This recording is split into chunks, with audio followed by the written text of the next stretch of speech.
Here's our resident psychologist, Val Newton-John, to tell us more. Hi, Val. Hello, Joan. Now, self-esteem and self-respect. First, what is self-esteem as opposed to self-respect? Well, I don't suppose there's anything that's set in concrete, but I do think it helps to differentiate between self-esteem and self-respect.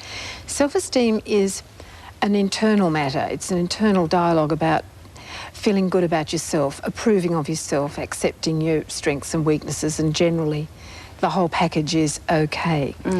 I think it helps to distinguish that from self-respect, which is something that we gain through socially acceptable actions or socially non-acceptable, so that we gain heaps of self-respect when we pass exams or earn lots of money or have a big car or, you know, all those sorts of things. Right. And I just think it helps people who chase self-respect very often end up with all the things that they ought to feel good about themselves because they've achieved all these things, but they in fact have been chasing self-respect, and it's self-esteem that's still missing. Almost. That's right. Are there any particular circumstances which actually give rise to low feelings of self-esteem? Well, I think if you're looking for outside remarks to build self-esteem, then you're on the wrong track. It's like, if there's a problem about self-esteem, it's more important to pull back from what people are saying, because really, one minute they'll say, you know, I think you did well and you feel great for 5 minutes, or else they're saying, I think that's terrible, you'll have to do it again and you feel terrible. So the main thing, I think, is to not look for that external boost, but to look inside yourself and really have a think about whether you're okay or not, whether you can approve of you. It's not to do with whether they approve of me, it's whether I approve of me. But it's also rather nice, though, when you feel as though you've done a good job or you've worked especially hard, for someone to come up and give you a pat on the back and say, you did a terrific job, Val. Yes. Pleased with that. Oh, it gives you a bit of a boost, doesn't it? It does. But in terms of self-esteem, it's a bit like, you know, a bit like a Chinese meal. It sort of doesn't last. It dissipates fairly quickly. It's lovely. It's lovely when it happens. Of course it is, and we all enjoy it. But it's a shame to think, I need more, you know, because I feel terrible, I've got to do more and more. It's like a sort of terrible bottomless pit that you're trying to fill.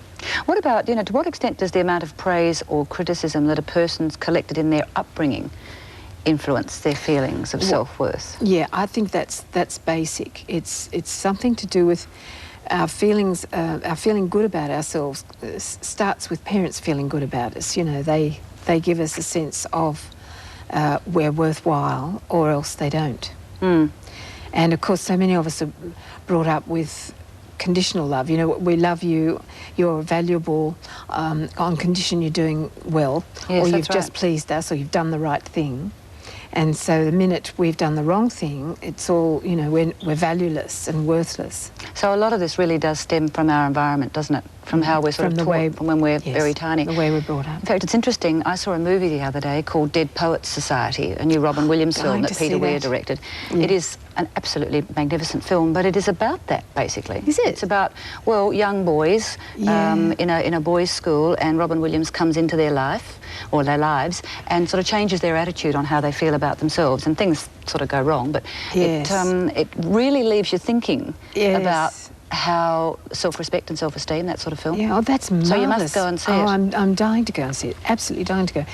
Because really, I think if people have a sense of the importance for children of giving them this notion that their behaviour is not acceptable, but they are, you know, they're always going to be acceptable no matter what you do. I will still love you and I'll still value you.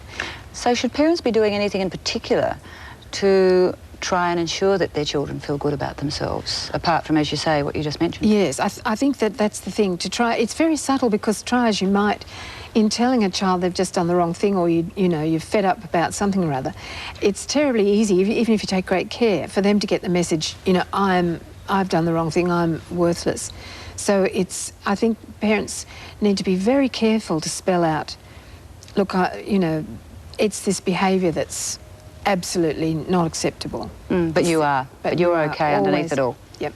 Well, thanks, Val, once again. Self-esteem, self-respect. Pleasure. Nice to have a Joan. bit of both, isn't it? Yes, we need it all. Thanks.